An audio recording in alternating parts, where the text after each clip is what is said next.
Hello and welcome back to The Hated and the Dead with Tom Lehman. In this episode, I return to continental Europe for the first time in a little while. One of the more interesting trends in recent European politics has been the emergence of illiberal Democrats. These are leaders who are elected by large majorities, but who win with the total sycophancy of the media and threaten their opponents. Whilst it is illiberal Democrats Viktor Orban and Recep Tayyip Erdogan who grab most of the headlines in Western Europe, the illiberal credentials of Serbia's president, Aleksandar Vucic, deserve much greater attention.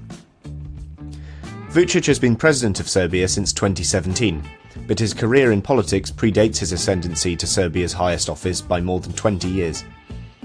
Elected as a parliamentarian in the early 1990s, he became Minister of Information under Slobodan Milosevic, as the greater Serbian Yugoslavia lurched from one war to another, all in all losing 4 wars in less than a decade. Now that Milosevic's cronies are back in power, the question remains as to whether people like Vucic have modified their views from then.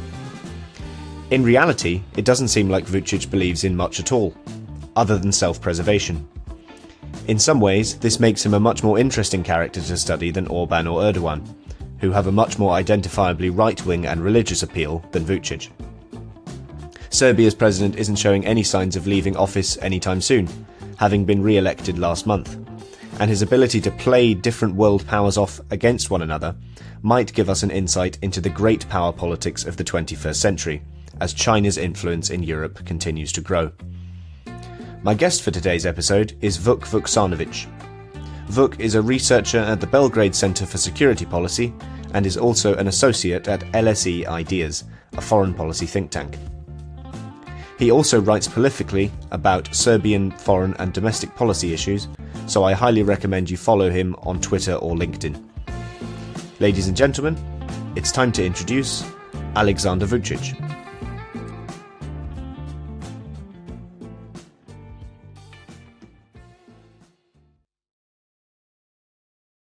Hello, Vuk. It's good to see you. How are you?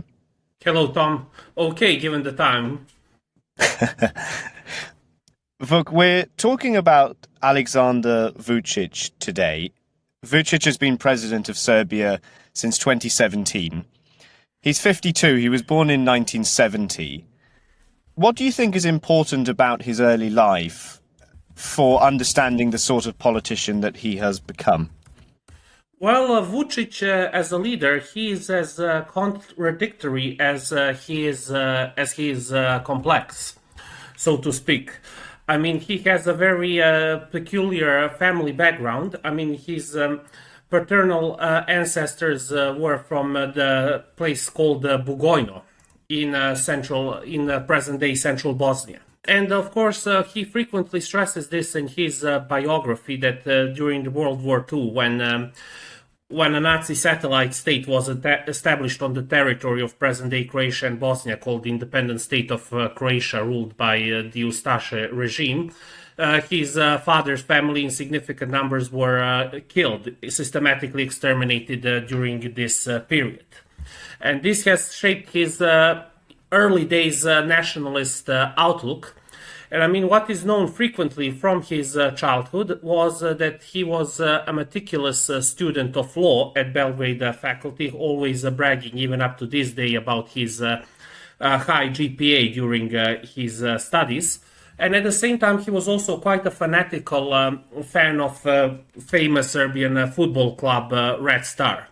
So regarding his personality, it does speak that he is something of a fighter, that he has a competitive spirit.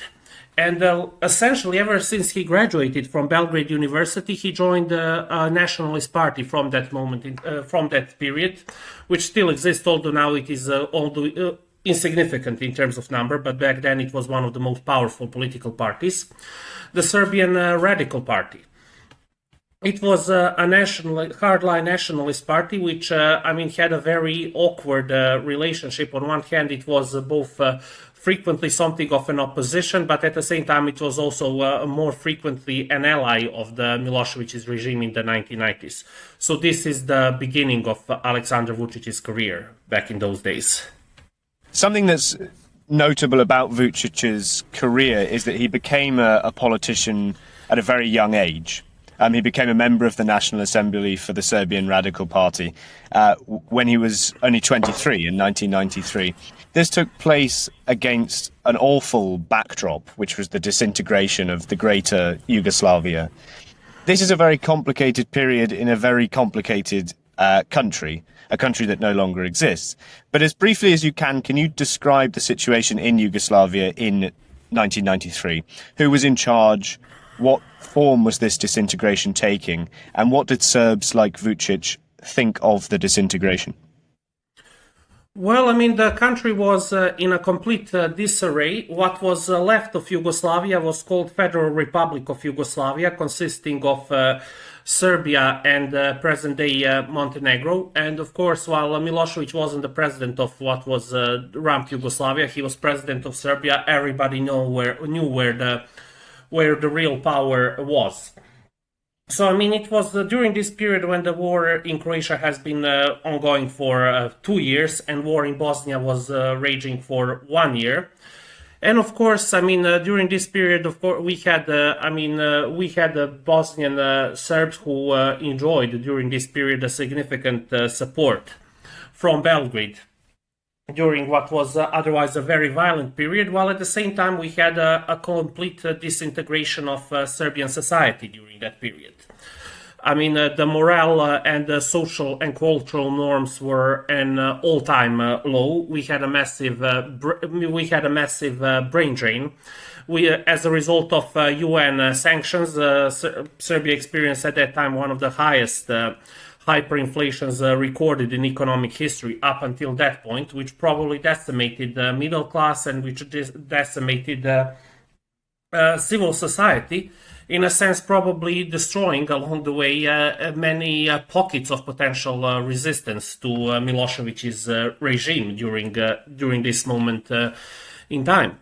And at the same time, I think that we also had a very society which became highly, as a result, it was highly impoverished, but as a result, the sanctions and international isolation of the country also paved the way for a whole set of other socio-political pathologies, like organized crime, national security apparatus, which was also semi-criminalized. So in a sense, some of these semi-criminalized power structures probably continue to survive even after this point, although in a much more embellished form, given the transformation of the world and the country since then. As the 90s progressed, the situation in the former Yugoslavia really became worse and worse. It deteriorated further. There were about 100,000 casualties from the war in Bosnia.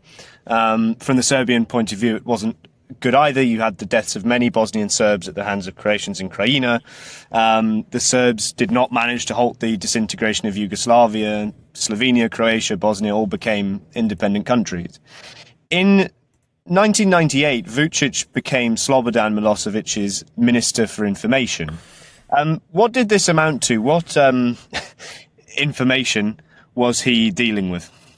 Well, I mean, what we have to stress was that these were probably the two most notorious episodes related to Aleksandar Vucic from the 1990s was that he was young, but at the same time everybody knew that he was probably much more educated and much more intelligent compared to most other members of the Serbian Radical Party. He was extremely competitive and extremely vicious opponent, particularly when it came to political debates and political duels. And at the same time, he was extremely toxic in his rhetoric at various points during this period, and probably the two most striking elements of his career during this moment in time was, number one, was one of his statements in 1995 when he was a Serbian MP. And this was around the period when Srebrenica, the legendary massacre, which was later designated by genocide by several international courts, took place. When one of his statements was a message to the international community: if you retaliate and kill one Serb, we will kill for every murdered Serb 100 Muslims. And at the same time, there was the second striking element of him during this period, was the fact that he became a minister of information during the 2008, so that he was in charge of the media system. And of course, very restrictive legislation, very restrictive legislation was imposed on newspapers and TV stations. And I mean, during this time, there was a significant attempt by the regime to suppress the media. And during the NATO bombing, a very famous episode happened when an anti-regime journalist, Slavko Čuruvija, was assassinated in what in later trials turned out to be by state security operatives. And of course, given that before the death of Mr. Čuruvija, he was persecuted by Mr. Vucic. Mr. Vucic is also someone whose name is frequently affiliated with this death. So these are probably the two most striking episodes of Mr. Vucic from the 1990s. So Vucic was a propaganda minister. That's minister of information is a euphemism for propaganda, really, isn't it?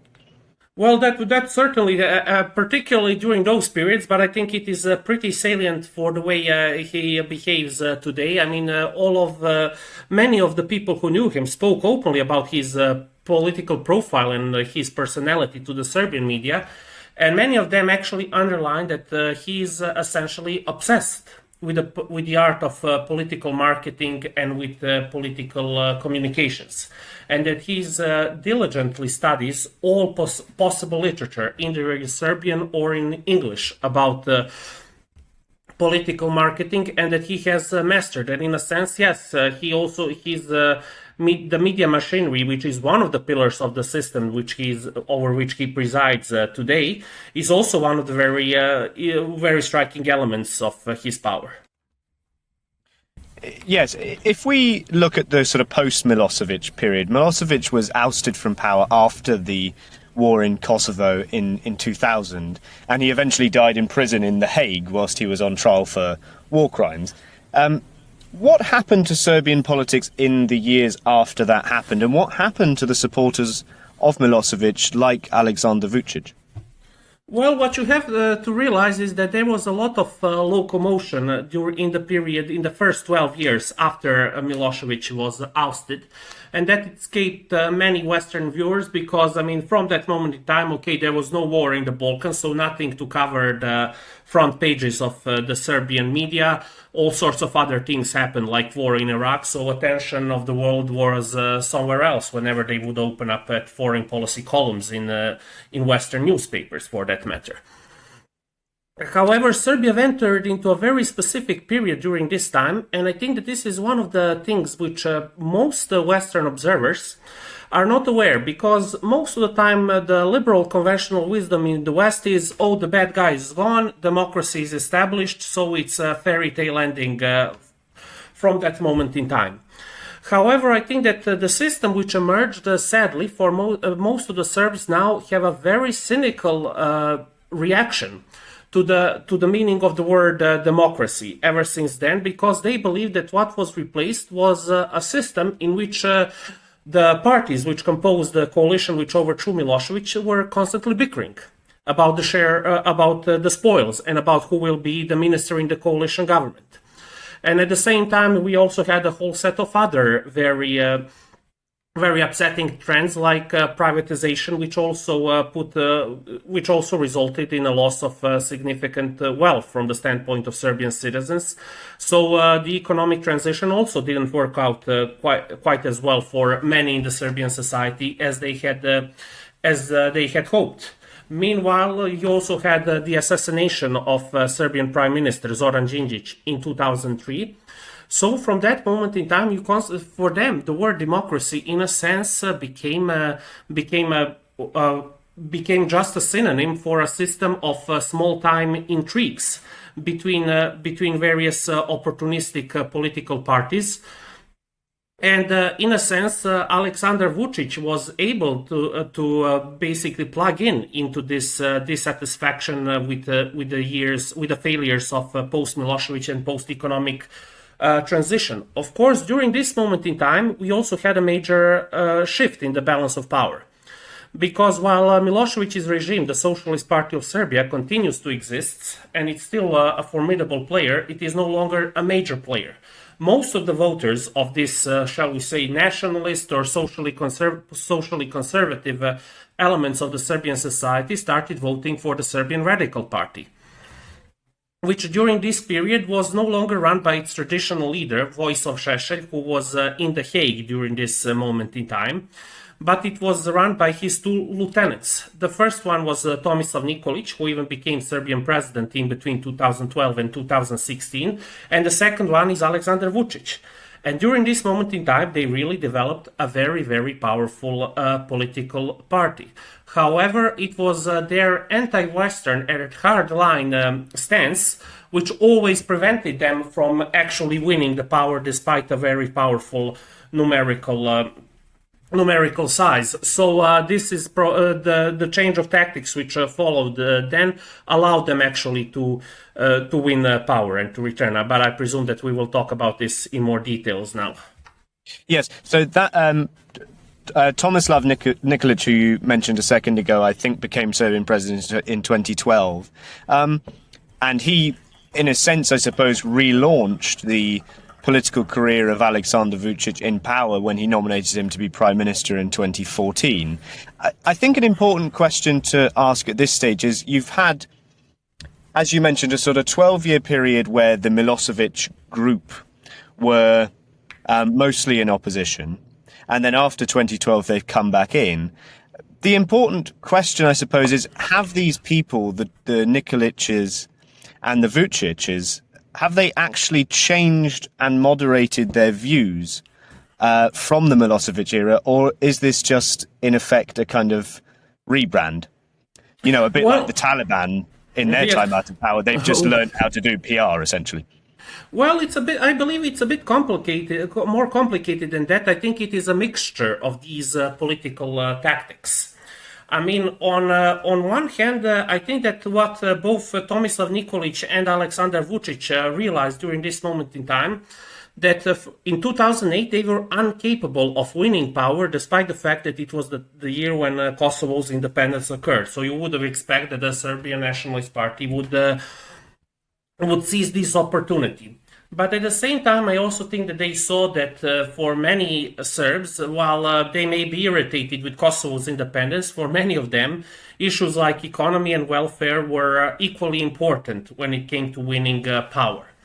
So they realized that if they don't become acceptable partners to the Western world, they will never be able to win power. And it was during this moment in time when both Tomislav Nikolic and Aleksandar Vucic broke away from Serbian Radical Party and Vojislav Šešelj, who was in Hague. And they took with them a significant portion of Serbian Radical Party's votes and their infrastructure and their membership. And it was during this moment in time when they established contacts with the Western embassies, with the Western governments, and said that they will embrace European Union as part of their foreign policy program. So this is a way how they actually, not only what enabled them to come in power, but they were able to outmaneuver their old opponents, like the center-left pro-EU Democratic Party.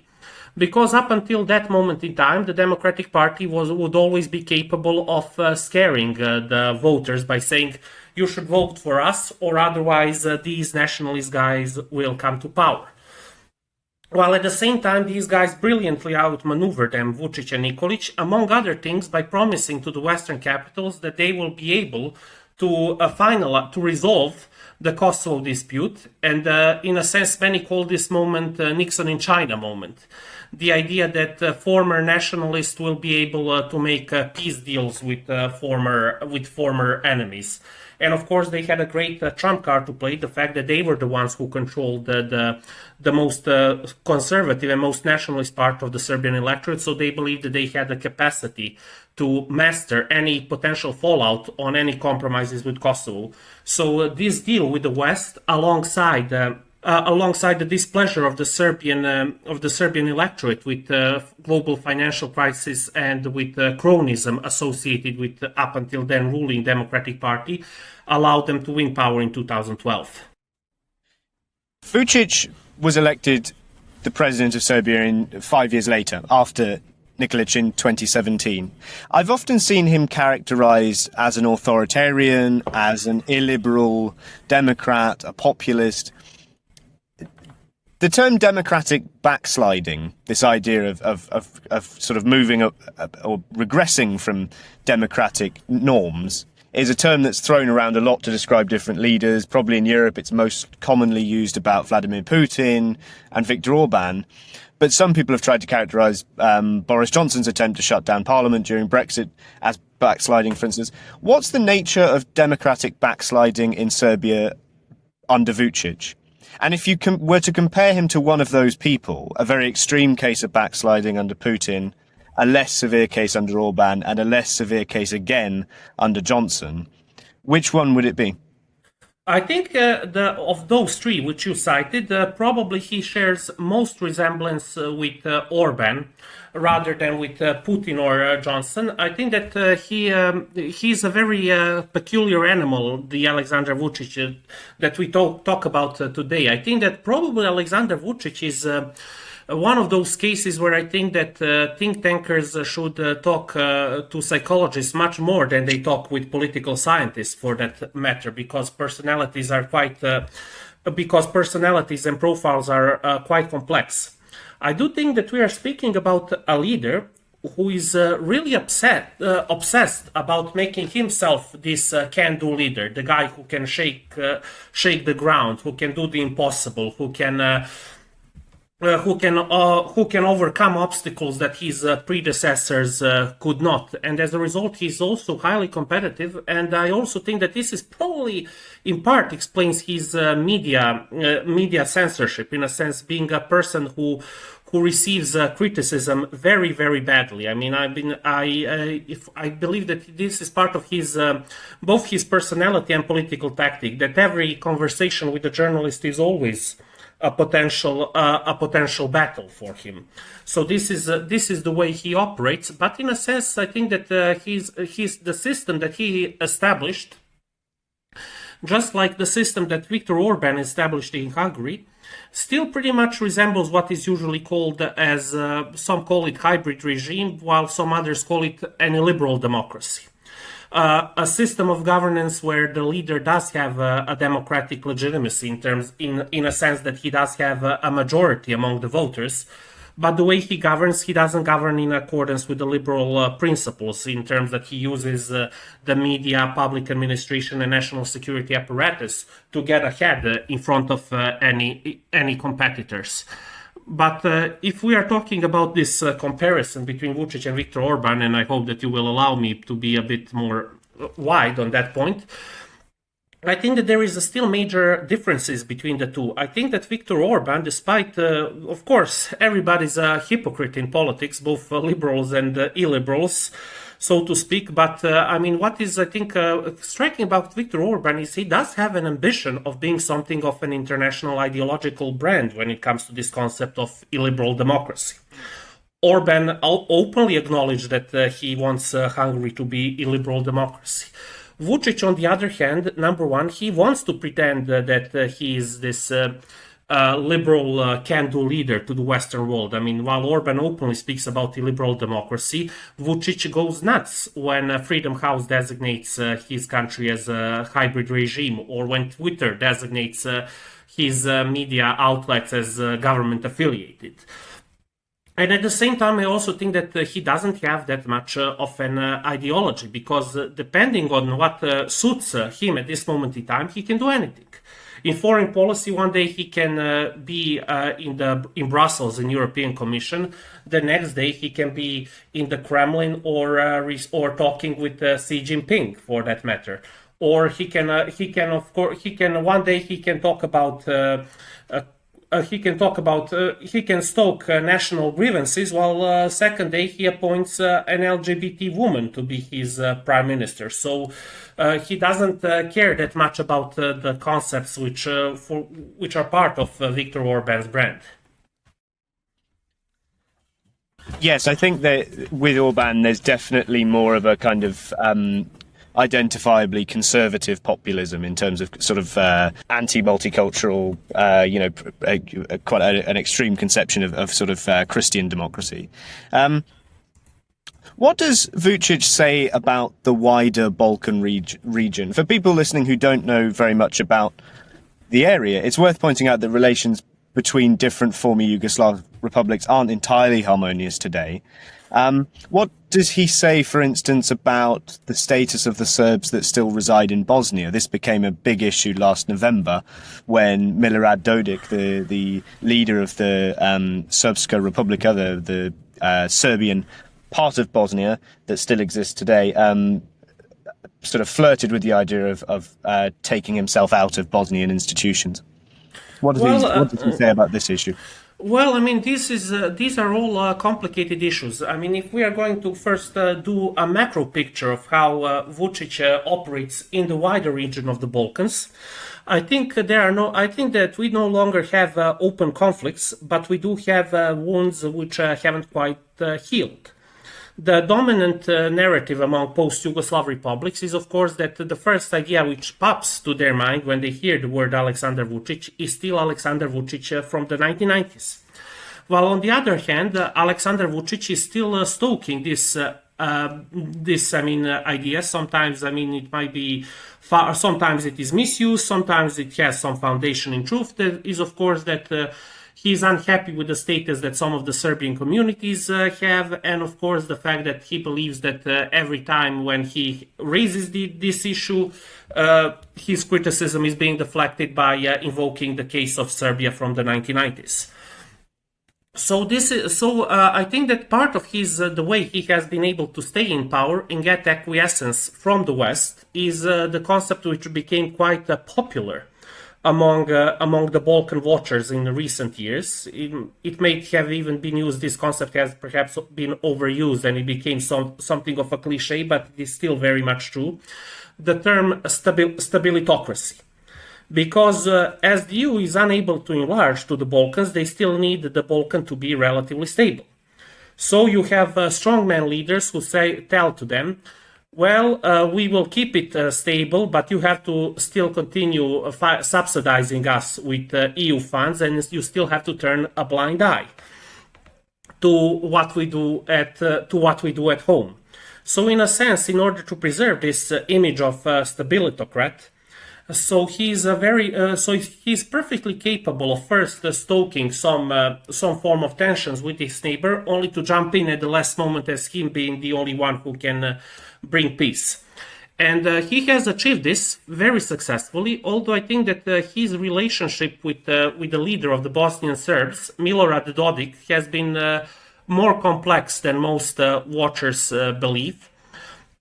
Because the two might appear as allies, where Dodik appears to be the one who is about to start a fire, while Vucic is being the fireman who can save the day. In this partnership, it is also true that Dodik is something of a loose cannon compared to Vucic, as Dodik is more of a local player, so he is much more unpredictable than Aleksandar Vucic. So we always have this uneasy partnership where we never know when the two are actually engaged in a premeditated good cop, bad cop routine, and when does actually Dodik does something on a loose, like a loose cannon, and when he is even causing troubles for Vucic himself. So the two are engaged in an opportunistic partnership, but this is of course this point which is very complex about the relationship between Belgrade and Bosnian Serbs, because we even saw this during the Bosnian War. I mean, because we never know, the Belgrade leadership never knows when their brethren in Bosnia might do something unpredictable, which might suck them into unnecessary conflict. While at the same time, the leadership of the Bosnian Serbs is also sometimes weary, that Belgrade Serbs will sell them out in some great bargain with the West. We did saw something similar during the Dayton Peace Accords when Milosevic sidelined the leadership of the Bosnian Serbs to sign the Dayton Peace Accord. So yes, there are all these sorts of disruptive dynamics and disruptive relationships, but I also think that we have a lot of opportunistic mistrust below the surface. So no one trusts anyone in the Balkans these days. As you said, to some extent, the kind of international media isn't really very focused on Yugoslavia and hasn't really been focused on Yugoslavia since the late 1990s. Obviously, there's only so much kind of bandwidth in the international media. I think it often shows quite a poor ability to kind of focus on two things at once. But do you think that the West should be more concerned about recent goings-on in the former Yugoslavia? How concerned are you about the prospect of war in your neck of the woods again? War is not the thing which concerns me, because I think that there is still that most of the countries are in NATO, or some of them are in the EU, like Croatia and Slovenia. And of course, we still have a NATO Western security presence, like the EU peacekeeping force EU4 in Bosnia, or the Kosovo force, which is NATO's peacekeeping mission. So on that point, I don't believe that there will be a war, particularly since every strongman in the Balkans know that this would attract Western ire and potentially Western military intervention. And at the same time, we also have the fact that there is, of course, issue that the region is, despite the fact that some local economies might experience growth, it is still socioeconomically stagnating region if one compares it to the rest of Europe, which is also demographically hemorrhaging and aging.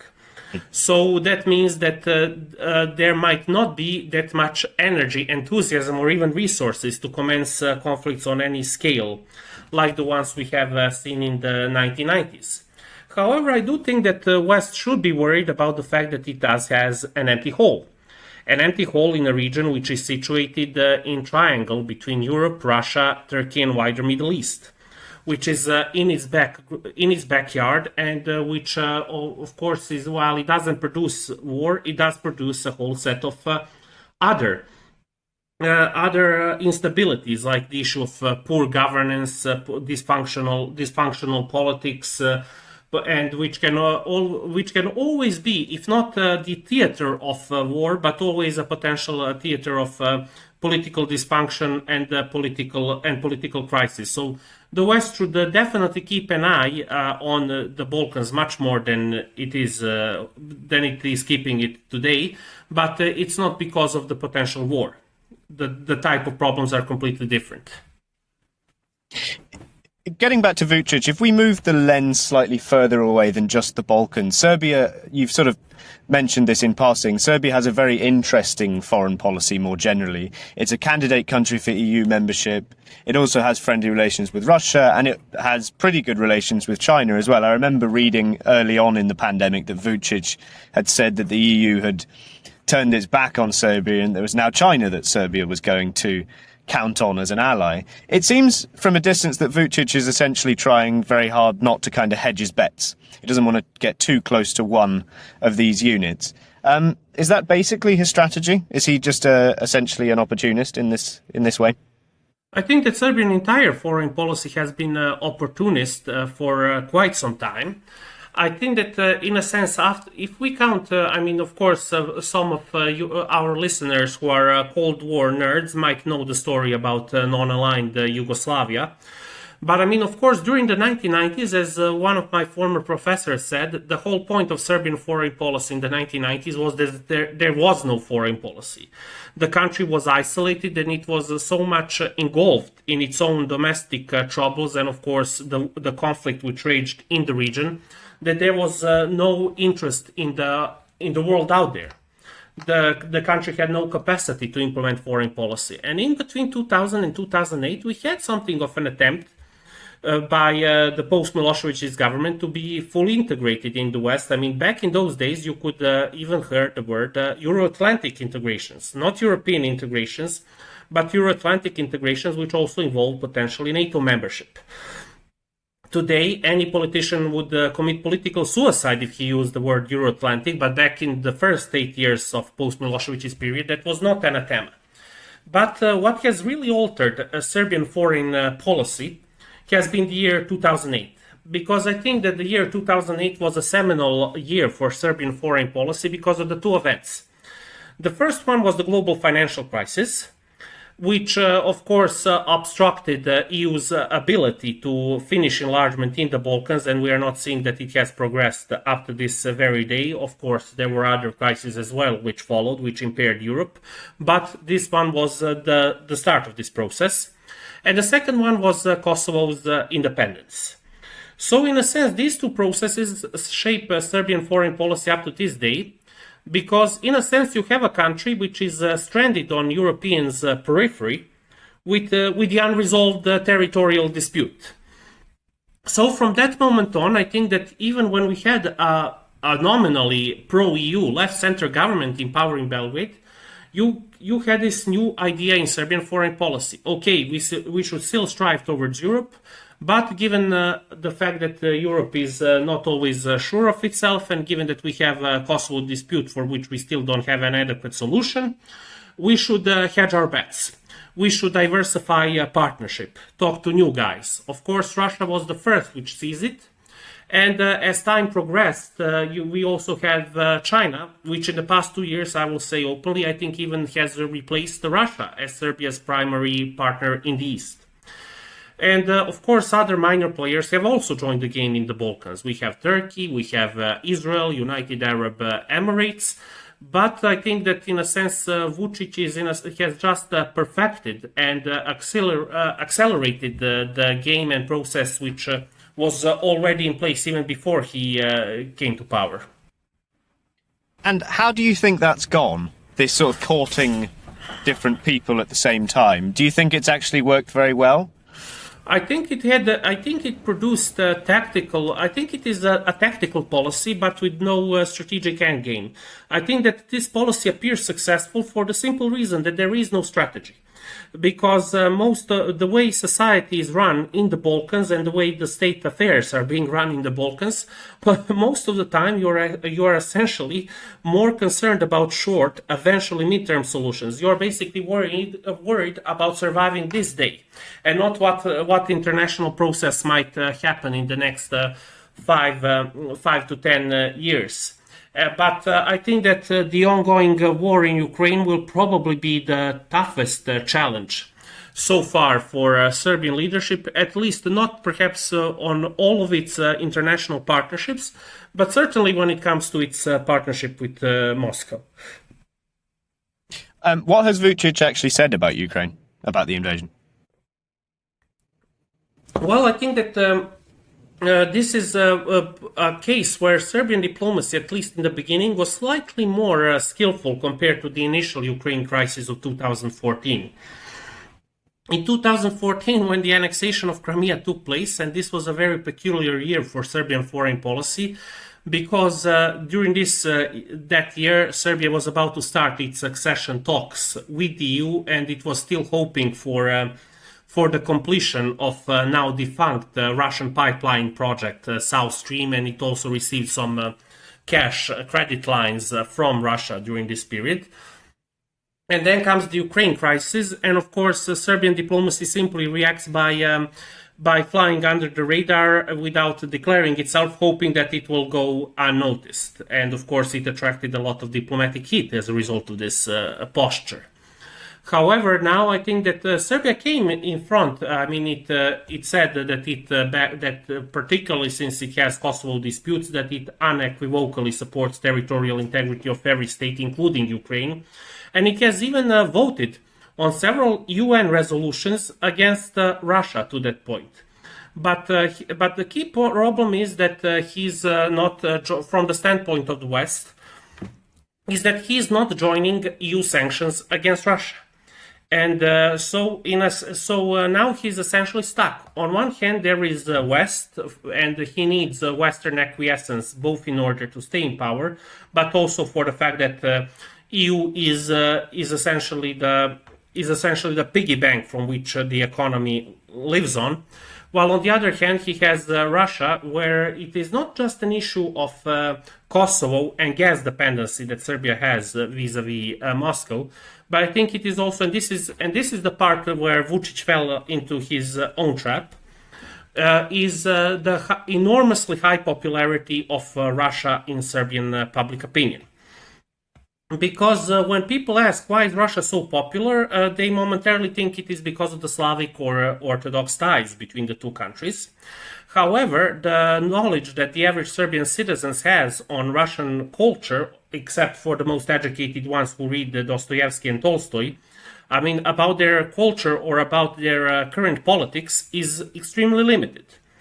Popularity of Russia is most frequently an emotional frustration with Kosovo's independence or a result of the memories of the 1990s, so not some deep-seated philosophical Russophilia. But that popularity was there. However, in the past 8 years, in order both to profit from Serbian Russophilia and in order to blackmail the West, Vucic's media and tabloid machine has turned Putin into a rock star. So now he cannot reverse a policy course without significantly angering significant portions of the electorate and the public opinion. So now he's faced with probably one of the most daring challenges of his political career at this moment in time. If you imagine, I know it's still is a fairly long way off in all likelihood, but if Serbia did become a fully fledged member state of the European Union, it seems consistent with Vucic's fairly opportunistic foreign policy that as soon as he was inside, the EU would suddenly become a scapegoat. In the same way that it has for Orban and for Law and Justice in Poland. What do you think the government's relationship with the EU would be if Serbia was actually, to use the Lyndon Johnson phrase, inside the tent pissing out rather than outside the tent pissing in? Well, to be frank, it is a very hard question. I mean, because for the simple reason, when people ask me about are Serbia's relations with Russia or China endangering Serbia's EU accession path, I would most frequently say to them, China and Russia are successful in the Balkans because the EU it is not, because EU has neglected both Serbia and the region for a very long time, not in terms of money, but in terms of policy strategy. And as a result, others have seized this vacuum. And so I can't say that until Vucic sincerely believes that he will join the EU, I can't see him making any major changes. So it is it is even more difficult to imagine EU enlarging given the war in Ukraine, which will also trigger a significant recession, which will also impact negatively European economies. I can't imagine that enlargement will be happening. So I think that what we are seeing now is probably not so much an issue whether the EU will enlarge to the Balkans, but it's probably an issue of whether EU will at least use the opportunity to tie the Balkans more firmly to itself. So I think that this is such a far-fetched scenario that it is even immaterial and impossible to even contemplate about Serbian behavior, even though some are concerned about Serbia being a potential Trojan horse for Russia or China, like Hungary or some other countries might be. If you look at the eastward expansion of the EU so far, since 2004, roughly, there's quite a famous Labour politician in the UK called Dennis Skinner, a very left-wing, anti-EU Labour politician. He's quite old now, he's no longer in Parliament. And I was watching an interview with him a few years ago, and the interviewer asked him why he was against the eastward expansion of the EU. And he said, because all the Eastern European countries are right-wing. And to be fair, he might be right if you think about Orban and Law and Justice in Poland. As somebody who comes from southeastern Europe, Vuk, how successful do you think the eastern expansion of the EU has been? Because it has definitely exposed sort of cultural differences between a broadly liberal, secular Western Europe and a broadly conservative Christian Eastern Europe. I think that this has been one of the crises impacting, of course, the EU, and of course, I mean, we had the famous statement by George Bush's Secretary of Defense in the wake of the Iraq War, Donald Rumsfeld, about old and new Europe, although he was probably talking about it more from the standpoint of America's geopolitical interests. But I think that this has exposed that there is something of a divide between West and Eastern Europe, which has been written quite competently by Ivan Krastev in his work. But I think that we will be seeing a new type of East-West divide in the EU, which I think has been triggered by the Ukraine war. I think that on one hand we will have a division between the countries who are angry about potentially, or some are more angry, some are not, but who are still concerned about the war in Ukraine, believing that it can go worse and that it can impact both their security and their economy even more, and who would like to see the conflict resolved. I think that countries which fall under this category are probably Germany, Austria, France, and paradoxically, I mean, but politics makes strange bedfellows, Viktor Orban's Hungary. So we will have this type of blocks, while on the other hand, we will have Eastern European EU member states whose historical grievances and the security anxieties regarding Russia have been augmented as a result of this ongoing war, and who want to see Russia punished for its invasion of Ukraine. So I think that this will be another great fault line in the European project. But if we are talking from the standpoint of Serbia, I think that we will be seeing, probably from the standpoint of Aleksandar Vucic, a policy of probably, if he likes in foreign policy terms to balance and play Eastern and Western powers against each other. In order to survive, he will probably also be forced now more and more to balance and play various sub-blocks within the EU, one against another. So things are just becoming more fluid and more chaotic and more complex. I think what's come across in this conversation is that Aleksandar Vucic is very sly, very calculating, and very smart as a politician. Much smarter, I think, than what I've read about Slobodan Milosevic, who, by all accounts, was not very smart at all. If we go to the issue of democratic backsliding again, it's often the case that authoritarians never leave office or don't want to leave office, even if they end up losing elections. Viktor Orban is still in power. Vladimir Putin is still in power. How long do you think Vucic plans to rule Serbia for? I think as long as possible, for that matter. I think that one of the great role models that he has had is the president of Montenegro, Milo Djukanovic, who has ruled in Montenegro ever since the communist days for the past, for more than 30 years, and his tenure can only be compared to the Central Asian strongman for that matter. So I think that this is the type of model that he tries to emulate in Serbia, in the semi-private state. However, he's still someone who has to get a majority in the government. So, in a sense, I think that he will be forced to.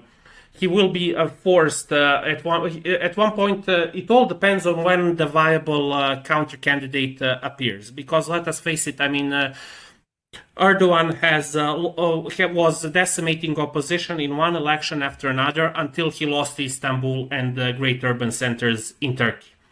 And of course, now everybody's asking whether that will happen during the next presidential elections in Turkey. So it's an uphill battle for the opposition, but there is no other way that in this dysfunctional hybrid regimes that you can win power. I just have one more question. It's on a slightly less serious note, and a more humorous. When I was researching for this interview yesterday, I found a video of somebody collecting a merit of Serbia award in February. Somebody who's from Aleksandar Vucic, somebody who's been in the news a lot the last couple of weeks. It was Johnny Depp. Have you picked up on this story at all? Can you Yes. offer any interesting notes as to why Vucic and Johnny Depp seem to have struck up such a good relationship? I think it has to do partly with I seen him being given a medal by Aleksandar Vucic. I think it has to do with two things. I think that many Serbs, in a sense, the general public opinion has this type of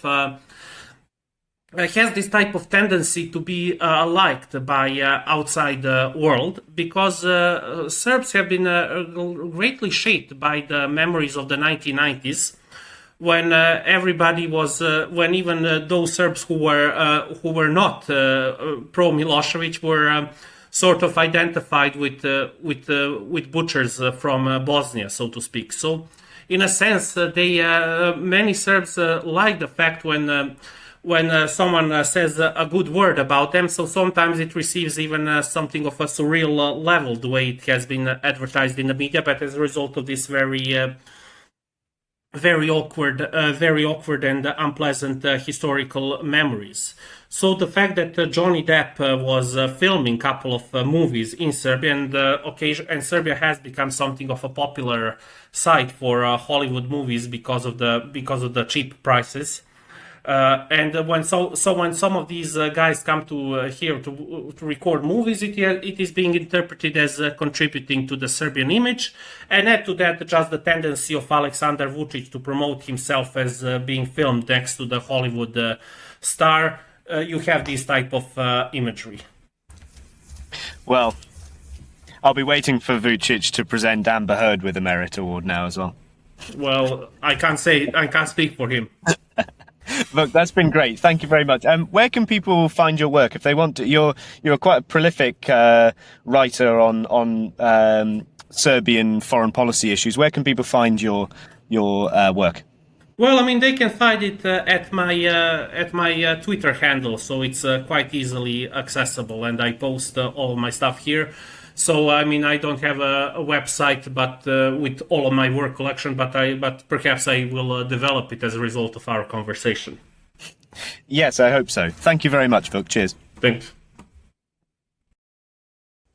Thank you for listening to The Hated and the Dead. If you've enjoyed this podcast, follow it on Spotify and Apple Podcasts, and, for good measure, leave us a review. You can also follow The Hated and the Dead on Twitter, Instagram, and Facebook, so you never miss new content.